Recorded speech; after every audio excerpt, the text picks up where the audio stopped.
How's it going, everyone? This is MindBlank. Welcome back to my channel and to the second part of the AMD red, white and black build. It's all finished and benchmarked and I'm eager to show you guys the final results. Last time we left off here with most of the components installed.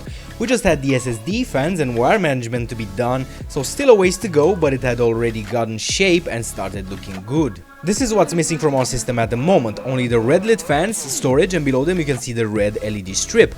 The SSD got fixed to its own tray by screws, just don't mount it the other way around like you see here. By the way, I fixed it after I shot this. The front fans have their own plastic mount for this case, which has the dust filters built in, so the fans get fixed to this and not the case itself. They're from Aerocool and are quiet and look good both stationary, and when they spin and light up you will shortly see. And with this out of the way, the PC is complete and can run. There is just one teeny tiny little detail here that has to be done. It looks good from the front, but take a look at what we still have on the back. Yeah, there's a complete disaster here that has to be dealt with. Sadly, the case is really not thought out for massive wire management options, barring the cutouts to the right of the motherboard. So you really have to get creative with this, as there are no dedicated spaces where you can hide the cables. I think I did good with hiding stuff, with the ADX cable being on the left and the CPU cable being routed to the right. That was easy, but the issue remained with the remaining SATA and PCIe cables, which I hid behind a 5.25-inch bay. I used zip ties to keep things in their place, by the way. This was a tight fit with the back cover, but it did close without issues in the end and let me get that clean look I was looking for. So this is it, the finished AMD red, white and black system. Cables are only showing their ugly faces next to the PSU and I could not hide this no matter what. And here it is all powered up with the Lamptron LED lights fixed at its base. In hindsight, maybe I should have gotten another one for the top. It can only light up the lower portion of the system, but if you keep it on your floor it is enough, looks awesome and is not overly bright, just enough red for what we are looking for here. These are the front fans, all lit up and working. They have this vortex look to them, which I personally like. Has to be mentioned that they are not very bright, but they do remain visible during the day. And finally, with the side panel on, this is how it looks, and I am quite happy with how it turned out, and I think I did the best in these circumstances. Right, so it's benchmark time soon. This system comes equipped for quiet and efficient overclock, so I went ahead and got straight to 4.5 GHz at 1.38 volts, and at this OC I only saw a maximum of 56 Celsius while gaming, with it staying 52C usually. The GPU is always overclocked to 1350 MHz on the core and 9250 gigabits per second VRAM.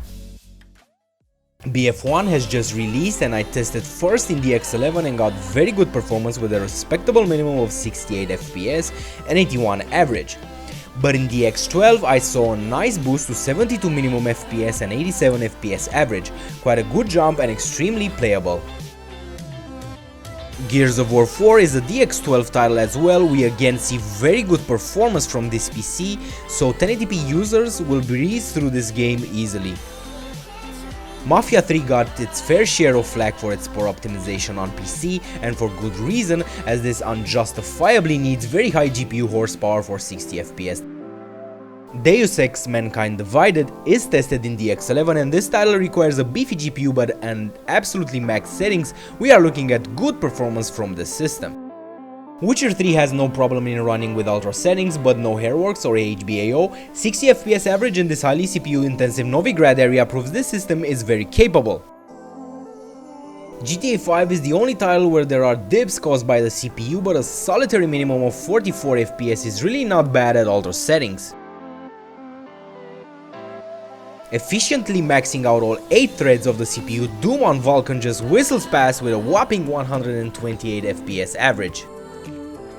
Last but not least, Rise of the Tomb Raider is running in the X12, where we get a significant performance boost in CPU intensive areas. 70 FPS is nothing short of amazing. Alright, so conclusion time. Why did I pick a soon to be obsolete FX-8 series CPU so close to Zen release? That is because I believe these CPUs' lives are about to get lengthened, as their performance has gone up with the advent of the low overhead APIs like Vulkan and the X12. Even in some DX11 titles, this is still performing extremely well. Good examples here are Witcher 3 and Battlefield 1. My opinion is that this CPU will not be phased out of the best bang for buck category upon Zen release and might even become an excellent budget-friendly alternative. As for the GPU, the Radeon RX 470 is an excellent 1080p choice right now, and this MSI Gaming X model has a very good price.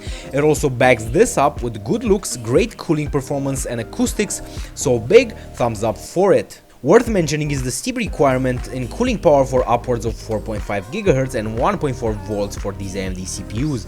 I'm able to boot at 4.9 GHz but cannot cool it with this cooler. It jumps to 65C and then throttles after 70 Celsius within 3-4 minutes of prime 95. A shame, but this has always been the case with the FX-8 CPUs and cooling requirements. We will soon get to explore this AMD CPU's performance against a similarly priced i3. I'm proud of this build, both the way it looks and the way it performs at this $600 budget. I want to see your comments and questions down below as usual, and thank you for supporting this channel by subscribing. See you next time everybody, bye bye.